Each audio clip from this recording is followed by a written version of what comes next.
It's your job to know.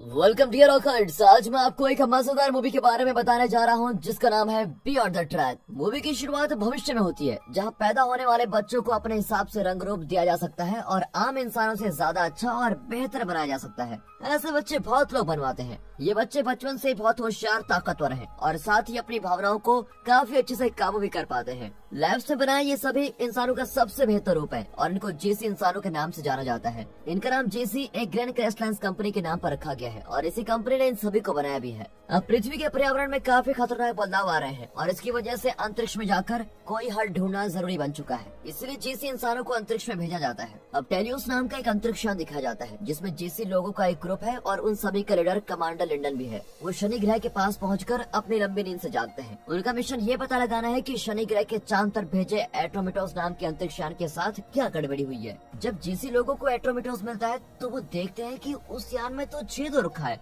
और जल्द ही वो और भी ज्यादा टूटने वाला है। एट्रोमिटोस टेलियोस से कुछ ज्यादा ही बड़ा है, इसलिए दोनों यानों को एक सीध में करने के लिए उन्हें टेलियोस का सारा थ्रस्टर एनर्जी का प्रयोग करना पड़ता है। आखिरकार दोनों यान एक दूसरे के साथ अच्छे से जुड़ जाते हैं। लेकिन जब जिमर और एंडरसन इस बात की खुशी मनाने के लिए हाई फाई करते हैं तो डॉक्टर ऑर्डसन उनको डांटता है क्योंकि ऐसा करने से उनके जीन्स में गड़बड़ी हो सकती है। इसके बाद वो जेसी लैब्स के सीईओ नॉर्दम से संपर्क करते हैं और बताते हैं कि हम एंट्रोमिटोस के कंप्यूटर को चला पा रहे हैं। वो साथ ही बताते हैं कि एंट्रोमिटोस के कंप्यूटर को 3 महीने पहले चलाया गया था और अभी भी वहाँ से कोई जवाब नहीं दे रहा है। इसलिए मान लिया जाता है कि एट्रोमिटोस में सभी लोग मर चुके हैं। अब ये सुनकर नॉर्दम बोलता है, मेरे हिसाब से एट्रोमिटोस पर किसी रेस्क्यू मिशन के लिए जाना समय की बर्बादी है। तुम लोग एट्रोमिटोस पर रखा जरूरी सामान ले लो। नॉर्दम आगे बोलता है कि जो सामान तुम्हें बचा कर लाना है वो कार्बन फिक्सिंग कैटलिस्ट है जिसकी मदद से हम पृथ्वी के वायुमंडल को ठीक कर सकते हैं। इसको इकट्ठा करने में 2 से ज्यादा साल लग जाएंगे। अब डंकन एट्रोमिटोस की जानकारियां निकालने लगती है। एक वीडियो में एट्रोमिटोस का कैप्टन बोलता है, काफी रुकावटों के बाद आखिरकार हम यहाँ से निकलने वाले हैं। हम सभी लोगों का इकट्ठा होने का इंतजार कर रहे हैं। लेकिन एक दूसरी वीडियो में कैप्टन बताता है, हर गुजरते घंटे के साथ यहाँ के हालात बेकार होते जा रहे हैं। सभी लोग यहाँ बगावत पर उतर आए हैं। ये सुनकर डॉक्टर ऑर्डसन बोलता है कि ये साधारण इंसान हमेशा कोई न कोई गड़बड़ी कर देते हैं और आखिर में हम जेसी लोगों को ही सब कुछ सही करना पड़ता है। अचानक उनको एट्रोमिटोस से कुछ अजीब आवाज आती है। वहाँ 90s का कोई पुराना गाना चल रहा होता है। अभी किसी वजह से एट्रोमिटोस के अंदर जाने का रास्ता बंद है, लेकिन जैसे ही जिमर रास्ते को खोलता है टेलियोस के जेसी लोग अपने हथियार लेकर एट्रोमिटोस में जाने को तैयार होते हैं। अंदर जाते ही उनको दीवारों पर कुछ अजीब बनाई हुई तस्वीरें दिखाई देती है और साथ ही अंदर इतना तेज गाना चल रहा है कि जेसी लोग एक दूसरे की आवाज भी सुन नहीं पाते हैं। तभी वहाँ पर एक रोबोट उन पर हमला करता है जिसको सुरक्षा करने के लिए डिजाइन किया गया था। अब खुद को कोई नुकसान होने से पहले जेसी लोग उस रोबोट को तबाही कर देते हैं। इसके बाद पूरी जगह की जल्दी से जांच करने के लिए अलग अलग हिस्सों में वो सभी बढ़ जाते हैं। जिमर देखता है कि ब्लैक बॉक्स को जबरदस्ती निकाला गया है, लेकिन फिर भी किसी तरह से वहाँ चल रहे गानों को बंद कर देता है। एंडरसन देखती है कि ग्रीन हाउस में सभी पेड़ बहुत ज्यादा बड़े हो गए हैं और उन पेड़ों के बीच से उनको लुलू मिलती है। लुलू एट्रोमिटोस पर भेजे गए लोगों की मदद करने वाली एक रोबोट है। वो बताती है कि एट्रोमिटोस पर इंसान अभी भी जिंदा बचा हुआ है। अब एक और रोबोट को तबाह करने के बाद डंकन को ट्रेविस मिलता है। हालांकि वो ऐसे लग रहा है कि जैसे वो कोमा में है क्योंकि कुछ भी मूवमेंट्स नहीं कर रहा है। फिर ऑर्डसन अपने सबसे जरूरी मिशन पर आता है जो कि कार्बन फिक्सिंग कैटलिस्ट वाले डब्बे को वापस लाना है, लेकिन उसको डब्बा वहाँ मिलता ही नहीं है।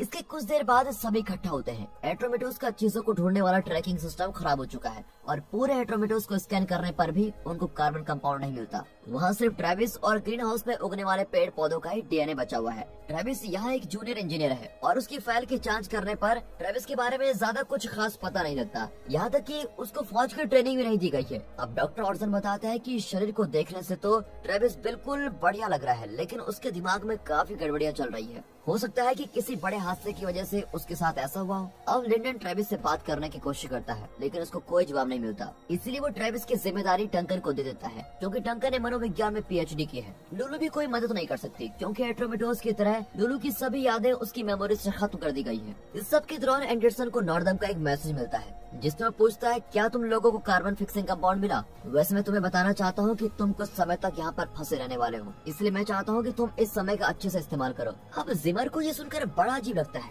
उसको लगता है यहाँ फ्लर्टिंग चल रही है, लेकिन जेसी तो ऐसे किसी को छेड़ते भी नहीं है। अब डंकन ट्रेविस के पास जाती है और ट्रेविस के साथ दोस्ती करने की कोशिश करती है और पूछती है, एट्रोमिटोस पर आए लोगों के बीच कैसी दोस्ती थी, क्योंकि अंतरिक्ष में सफर करना इन सब चीजों पर असर डाल सकता है। बाद में डंकन लिंडन और ऑर्जन के पास जाती है और बताती है, मैंने जितनी भी कोशिश की ट्रेविस ने उन सभी बातों का जवाब नहीं दिया, लेकिन जैसे ही मैंने लुलू का नाम लिया तो उसके चेहरे पर कुछ अजीब सा बदलाव दिखाई दिया। डंकन अपनी बात को जारी रखते हुए बोलती है, इंसानों में ये हैरानी की बात नहीं है कि वो किसी रोबोट की तरफ आकर्षित हो जाए, खास करके जब वो रोबोट इंसानों की तरह ही दिखती हो। अब जैसे कि ट्रेविस एक इंजीनियर है तो वो लुलू के सिस्टम में बदलाव कर सकता है। ऑर्जन बोलता है कि मैं लुलू की जांच करना चाहता हूँ और पता लगाना चाहता हूँ कि ट्रेविस ने लुलू के साथ क्या छेड़खानी की। अब लिंडन तय करता है कि अब से वो लुलू को थोड़े थोड़े समय में ट्रेविस के पास भेजा करेगा। ऐसा करने से वो लोग पता लगा सकते हैं क्या हम लोग लुलू को एक चारे की तरह इस्तेमाल कर सकते हैं या नहीं। कुछ समय बाद पूरे यान की बिजली चली जाती है और पता लगता है कि ट्रेविस तो खुद को बचाकर भाग चुका है और देखने से तो लग रहा है कि ट्रेविस के पास एक बंदूक भी है, क्योंकि वहाँ रखी एक बंदूक गायब है। उसको ढूंढने डंकन जाती है और जल्दी से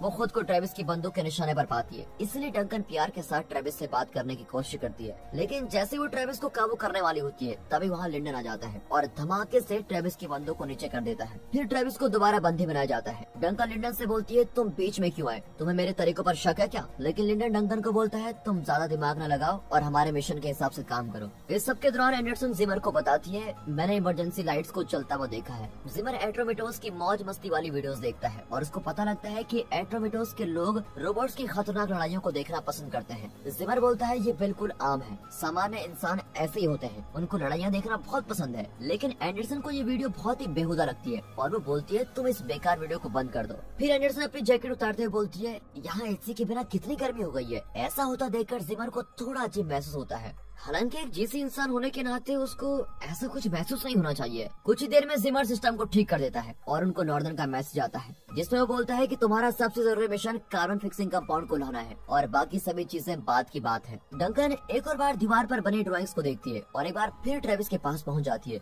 वो अब की बार ट्रेविस की ड्राइंग की बात करती है और कुछ ही देर में ट्रेविस को लुलू के साथ अकेला छोड़ देती है। अब डंकन एक दूसरे कमरे में है जहाँ पर वो लुलू और ट्रेविस को अपने छोटे कैमरे से देख रही है। वो सुनती है कि ट्रेविस लुलू के कान में मैंडरिन भाषा में कुछ बोल रहा है और फिर लुलू को किस कर देता है। अब डंकन ऑर्जन को ढूंढने जाती है और उसको वो रास्ते में मिल जाता है। ऑर्जन बोलता है, मैं कब से यहाँ घूम रहा हूँ, मुझे याद ही नहीं आ रहा है कि मैं यहाँ किस लिए आया था। ये बहुत अजीब है क्योंकि मैं कभी चीजें नहीं भूलता। ऑर्जन को मैंडरिन भाषा आती है, इसलिए डंकन ऑर्जन के पास आई थी और फिर वो ट्रेविस की बोली बातें उसको सुनाती है। अब ट्रेविस की रिकॉर्डिंग तो क्लियर है ही नहीं क्योंकि उसने धीरे से लुलू के कान में कुछ बोला था। ऑर्जन बोलता है कि फिलहाल तो मैं इसको समझ नहीं पा रहा हूँ, लेकिन तुम इसको मेरे पास दे दो, मैं इसको बाद में सुनूंगा और अच्छे से समझूंगा। अब डंकन वापस ट्रेविस और लुलू पर नजर रखने के लिए पहुंच जाती है। वहाँ उसको पता लगता है कि उसका हाथ कांप रहा है, इसलिए किसी चीज की नजर में आने से पहले डंकन अपने हाथ को काबू में कर लेती है। अब ट्रेविस कुछ नहीं बोल रहा है, इसलिए वो लुलू को बाहर बुलाती है और पूछती है, ट्रेविस ने तुम्हारे कान में क्या बोला था? जिसके जवाब में लुलू बोलती है, ट्रेविस ने बोला था कि मेरे दिमाग में हम दोनों हमेशा साथ हैं। लेकिन ऑर्जन के मुताबिक ये गलत बात है क्योंकि उसने भी रिकॉर्डिंग को समझ लिया है। मतलब ये बिल्कुल साफ है कि लुलू किसी तरह से झूठ बोल रही है। लेकिन एक रोबोट ऐसा कैसे कर सकती है? रोबोट तो झूठ बोलते नहीं है। इसके दौरान लिंडन और ये सभी बातें कर रहे होते हैं कि कैसे हम ट्रेविस से अपने सवालों के जवाब निकाल पाए। ऑर्जन कुछ तरीके बताता है जो उसने फौज में सीखे थे, लेकिन जिमर और लिंडन ऐसे तरीकों से बिल्कुल दूर रहना चाहते हैं जो किसी को चोट पहुँचाए। उनकी बातचीत के बीच एंडरसन बोलती है, मेरे बाथरूम के सिस्टम में कोई गड़बड़ी हो गई है, इसलिए जिमर उसको ठीक करने के लिए चला जाता है। अब एंडरसन जिमर का शुक्र अदा करने के लिए उसको गले लगा लेती है और साथ में रुकने को बोलती है। फिर वो दोनों एक साथ बाथरूम में नहाने लगते हैं। यहाँ डंकन अभी भी ट्रेविस पर नजर बनाए हुए हैं। अचानक ट्रेविस कुछ बोलता है, लेकिन अब की बार रशियन में बोलता है। इससे पहले कि ट्रेविस की बोली बात को कंप्यूटर समझ पाता, एट्रोमिटोस हिलने लगता है और तब पता लगता है कि बाहर का एक दरवाजा खुला हुआ है और उनके अंतरिक्ष यान से सारी हवा बाहर निकल रही है। लिंडन देखता है कि जिमर एंडरसन के कमरे से अपने यूनिफॉर्म के बिना बाहर आता है, लेकिन अभी के लिए इस बात को इग्नोर करता है और जो मुसीबत आई है उस पर ध्यान देता है। अब उन्हें ये समझ में नहीं आ रहा होता है कि ये दरवाजा किसने खोला और वो भी सामान रखने वाली जगह का दरवाजा किसने खोला, क्योंकि वो हमेशा ही बिल्कुल टाइटली बंद रहता है। फिर जिमर सामान रखने वाली जगह पर जाता है और लिंडन रस्सी की मदद से उसको पकड़ के रखता है। जिमर दरवाजे को बंद कर देता है, लेकिन एंडरसन रोने लगती है क्योंकि उसको लगता है कि मेरे दोस्त बहुत बड़ी मुसीबत में है। लिंडन सही सलामत आ गया है, लेकिन जिमर हवा के दबाव से बेहोश हो गया है। इसलिए ऑर्जन जिमर की जांच करने के लिए उसको अपने साथ लेके जाता है। वो बोलता है, मेरे हिसाब से जिमर को थोड़े आराम की जरूरत है और फिर वो ठीक हो जाएगा। इसके बाद दिखाते हैं तो लिंडन एंडरसन को डांटता है क्योंकि बाथरूम में एंडरसन और जिमर के बीच काफी कुछ हुआ था।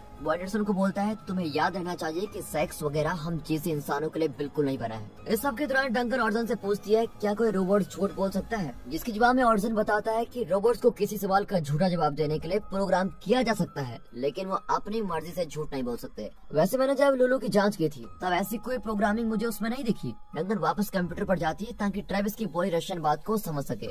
ये रशियन बात एंडरसन सुन लेती है और बताती है कि ये बात तो वॉर एंड पीस नाम की किताब में लिखी हुई है। एंडरसन बोलती है हमें जिंदा देखकर ये ट्रेविस क्या सोच रहा है मुझे ये समझ में नहीं आ रहा। ये बात सुनकर डंकन जल्दी से ट्रेविस के पास जाती है और बिजली का झटका देती है। वो बोलती है मुझे तो लग रहा है कि तुम बीमार होने का ड्रामा कर रहे हो। ये बात सुनकर ट्रेविस फ्रेंच भाषा में जवाब देता है और अब की बार डंकन उसकी बात समझ लेती है क्योंकि उसको भी थोड़ी बहुत फ्रेंच आती है। ट्रेविस बोलता है तुम ये बात किसी के सामने मत करना, लेकिन वो एक और बार किसी किताब के बारे में बोलने लगता है। अब एंडरसन को दिखाया जाता है उसने एट्रोमिटोस के संपर्क करने वाले सिस्टम को ठीक कर लिया है, लेकिन उसको दोबारा वही वीडियो मिलती है जो उसको पहले भी आई थी। ये सभी पुरानी रिकॉर्डिंग्स हैं जो कि हर 2 घंटों में आ रही हैं। लिंडन बोलता है तुम पृथ्वी पर मैसेजेस भेजती रहो जब तक पृथ्वी से कोई जवाब नहीं आता। ये सुनकर एंडरसन रोने लगती है। अब लिंडन ये देखकर बड़ा गुस्सा करता है कि तुम जीसी होकर भी रो रही हो। उसी समय वहाँ पर जिमर आता है और एंडरसन उसको देखकर गले लगा लेती है। ये देखकर लिंडन उन दोनों पर दोबारा चिल्लाता है जिमर ये सब तुम्हारी गलती है, अगर तुम एंडरसन के साथ बाथरूम में नहीं होते तो तुम्हें पहले ही पता लग जाता कि सामान रखने वाले कमरे का दरवाजा खुला हुआ है और हमको ये सब कुछ नहीं देखना पड़ता। उस दिन तुम्हारी वजह से हम सब मरने वाले थे। लिंडन एंडरसन को बोलता है तुम ऑर्जन के पास जांच करवाने जाओ कि तुम इतनी इमोशनल क्यों हो रही हो। इसके बाद वो जिमर को बताता है कि उसको क्या क्या जानकारियाँ मिली है।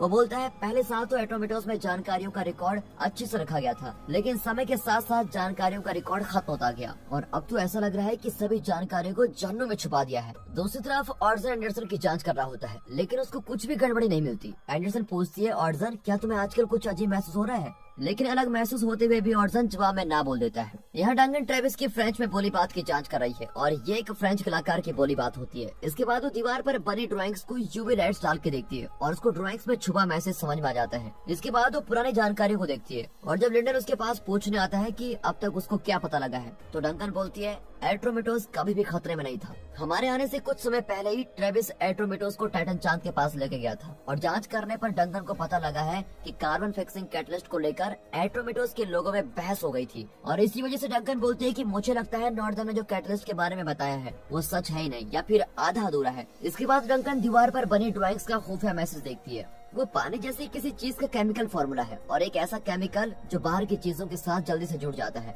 वो बताती है कि दूसरी ड्राइंग्स में पानी बनाया गया है। तुम्हें याद है जब ट्रेविस मेरे ऊपर निशाना तान के खड़ा था, वो असल में मुझ पर नहीं मेरे पीछे पानी की फिल्टर मशीन पर बंदूक तान के खड़ा था। डंगर बोलती है ये जो भी सामान है वो पानी के साथ बहुत ही जल्दी जुड़ता है और हम सब इंसानों के लिए बड़ा खतरनाक है। लेकिन लिंडन बोलता है इन सब बातों का या तो सबूत लेकर आओ या फिर ट्रेविस से सारा सच निकलवाओ। डंकन दोबारा ट्रेविस के पास जाती है और बोलती है मुझे सब कुछ सच बताओ, जिसके जवाब में ट्रेविस दोबारा किताबों की बातें बोलने लगता है और बोलता है कि कैटलिस्ट सभी सामान्य इंसानों को खत्म कर देगा। ये बात बोलकर वो जोर से हंसने भी लगता है। अब ये देखकर डंकन वहाँ से गुस्से में चली जाती है और जाते हुए उसके हाथ में कांप रहा होता है। जाते हुए ऑर्जन उसको रास्ते में मिलता है और डंकन के हाथ के बारे में पूछता है, लेकिन वो वहाँ पर किस लिए आया था ये सब कुछ भूल जाता है। इसके दौरान जिमर लिंडन को बताता है अगर कैटलिस्ट वाले डब्बे को अंतरिक्ष में छोड़ा गया होगा तो वो टाइटन की धरती पर गिर गया होगा और टूटा भी नहीं होगा, क्योंकि डब्बे को खास तरह से बनाया गया था। हालांकि बिना ज्यादा जानकारी के उस डब्बे को तोड़ना बहुत ही मुश्किल होगा और अब तो ट्रेविस से किसी भी तरह से जानकारी निकालने के लिए लिंडन ने मंजूरी दे दी है, चाहे तो ट्रेविस को मारना ही करना पड़े। अब डंकन ट्रेविस से बोलती है कैटलिस्ट का डब्बा कहाँ है मुझे जल्दी बता दो, वरना ऑर्जन तुम्हें खतरनाक तरीके से मारेगा और लहूलुहान कर देगा। शुरू में तो ट्रेविस कोई जवाब नहीं देता और देखता है कि ऑर्जन लुलू के हाथ को नुकसान पहुंचा रहा है, लेकिन जैसे ऑर्जन लुलू के मुंह को झटका देने वाला होता है ट्रेविस बोलता है रुको मैं कैटलिस्ट के बारे में बताता हूँ। वो बोलता है मैं तुम्हें कैटलिस्ट से जुड़ी सभी जानकारी दूंगा, लेकिन तुम मुझे मेरी लुलू को ठीक करने दो।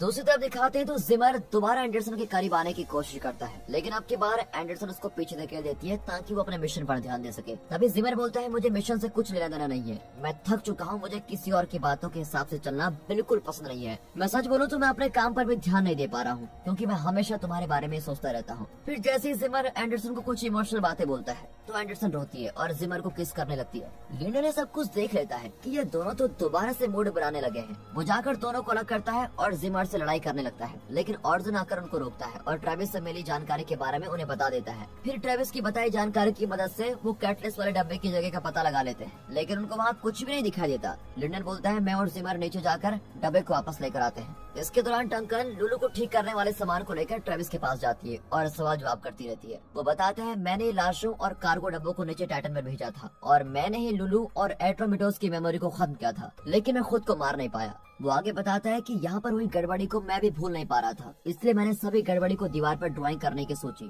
ताकि जो यहाँ पर हुआ हो सब उसे खुद ही समझ पाए। जब कैटलिस्ट को ऊपर लाया गया था तो थोड़ा सा कैटलिस्ट किसी के ग्लव्स पर लगकर अंदर आ गया था और पानी में मिल गया था, जिसकी वजह से सारा पानी बहुत जानलेवा हो गया था। हमने पृथ्वी पर मैसेज भी भेजा था कि ये कैटलिस्ट इंसानों के लिए बहुत खतरनाक है, लेकिन जवाब में नॉर्दर्न ने हमको बोला, तुम्हारे यान पर पानी को साफ करने वाला एक खास तरह का फिल्टर है, तुम उसकी मदद से पानी से कैटलिस्ट को साफ कर सकते हो। जिसका मतलब साफ है कि नॉर्दर्न को इसके बारे में पहले से पता था। ट्रेविस आगे बोलता है, हमारे लोग 2 ग्रुप में बंट गए थे। जो लोग कैटलिस्ट को पृथ्वी पर नहीं ले जाना चाहते थे उनको नॉर्दर्न के चेलों ने मार दिया था। मैं जिंदा इसलिए बच गया क्योंकि मैं किसी की तरफ नहीं था, लेकिन जल्दी बचे हुए लोगों को भी कोई मारते जा रहा था। जीसी लैब्स सामान्य इंसानों को हमेशा के लिए खत्म करना चाहती है, इसलिए वो कार्बन फिक्सिंग कंपाउंड को मंगवा रहे थे। जीसी लैब्स इंसानों का खून जीसी को ठीक करने के लिए इस्तेमाल करना चाहती है। अब जैसी डंकन वहाँ से जाती है, ट्रेविस लुलू को ठीक करने में लग जाता है। इस सब के दौरान एंडरसन को नॉर्दर्न का मैसेज मिलता है और बोलता है कि वो उसका आखिरी मैसेज है। नॉर्दर्न बोलता है कि मुझे पता है तुम लोगों को अजीब अजीब सा महसूस हो रहा होगा, तुम ज्यादा भावुक भी महसूस कर रहे होंगे।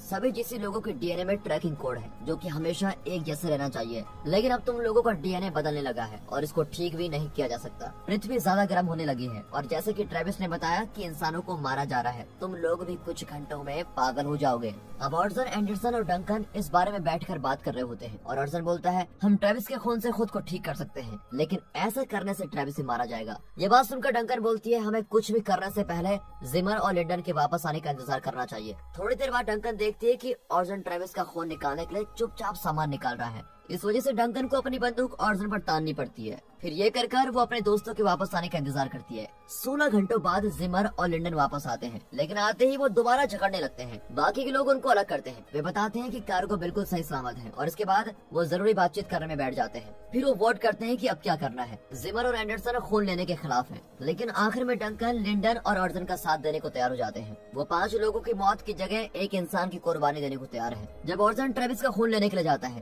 तभी एंडरसन बोलती है, मुझे उस ऑर्सन पर बिल्कुल भी विश्वास नहीं है क्योंकि मैंने उसको देखा था, वो लड़ाई की कला नाम की किताब की जांच कर रहा था। डंकन उसको समझाती है कि मेरे बोलने पर ही ऑर्सन ने ऐसा किया था, वो तो ट्रेविस की बोली बात को समझने की कोशिश कर रहा था। फिर एंडरसन को भी लगता है कि हाँ मैं गलत थी, लेकिन तभी अचानक उनको महसूस होता है कि ट्रेविस की बोली बात से ये पता लग रहा है कि एट्रोमेटोस ने बचे हुए लोगों को लुलू नहीं मारा था। उसी समय लुलू जाग जाती है और ऑर्सन पर हमला करती है। सभी अपने बंदूक लेकर वहाँ पहुँचते हैं, लेकिन वहाँ पहुँचकर देखते हैं कि ऑर्सन बेहोश पड़ा हुआ है और लुलू ट्रेविस के साथ भाग चुकी है। एंडरसन जिमर को बताती है, मैं तुम्हें प्यार करती हूँ, लेकिन जिमर के जवाब देने से पहले ही वहाँ का सिस्टम बंद हो जाता है। फिर जिमर उसकी जांच करने के लिए मुड़ता है। उसको कोई आवाज आती है। वो वापस जाता है और देखता है कि उसकी प्यारी एंडरसन को पीछे से मार दिया गया है। जिमर इतना गुस्सा है कि डंकन की चेतावनी के बाद भी वो अकेले ही लुलू के पीछे जाता है। जल्दी उसको लुलू सामान रखने वाली जगह में मिलती है। लुलू तो अब कुछ ज्यादा ही खतरनाक लड़ाई होती है। जिमर तो उसको एक बार मार लेता है, लेकिन लुलू तो उसके बुरे हाल कर देती है और उसको जान से मार डालती है।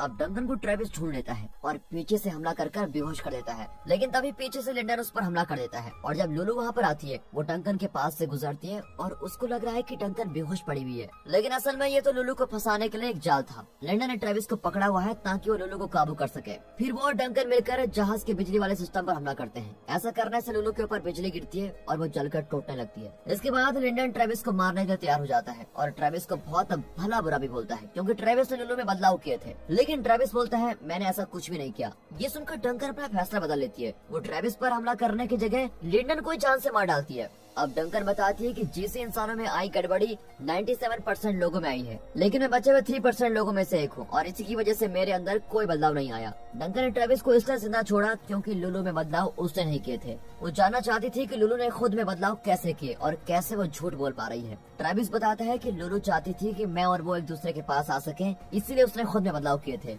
लेकिन मुझे नहीं पता था कि उसकी प्रोग्रामिंग में कैसे बदलाव आ गया। इन सभी सवालों के जवाब पाने के लिए हमें पृथ्वी पर जाना होगा। डंकन ट्रेविस को टेल ट्रेवियोस से पृथ्वी पर जाने के लिए बोलती है और जो यहाँ हुआ उस बारे में पृथ्वी के लोगों को बताने के लिए बोलती है। डंकन वही एट्रोमेटोस में रुकना चाहती है और खुद को खत्म करना चाहती है। वो सोचती है कि मैं इसी के लायक हूँ, क्योंकि एक बार बचपन में अपने गुस्से की वजह से उसने किसी को जान से मार दिया था। जैसे ही ट्रेविस और लुलु टेलियोस में दूर चले जाते हैं, डंकन एट्रोमेटोस को टाइटन के ऊपर गिरा देती है ताकि वो सभी मुसीबतों से छुटकारा पा सके। और दोस्तों इसी के साथ ये मूवी यहाँ पर खत्म होती है। दोस्तों अगर वीडियो अच्छी लगी हो, मूवी अच्छी लगी हो, एक्सप्रेशन अच्छा लगा हो, वीडियो को लाइक कर दें, चैनल को सब्सक्राइब कर दें। मिलते हैं अगली वीडियो में, तब तक के लिए गुड बाय, अपना ख्याल रखिएगा and finally thanks for watching.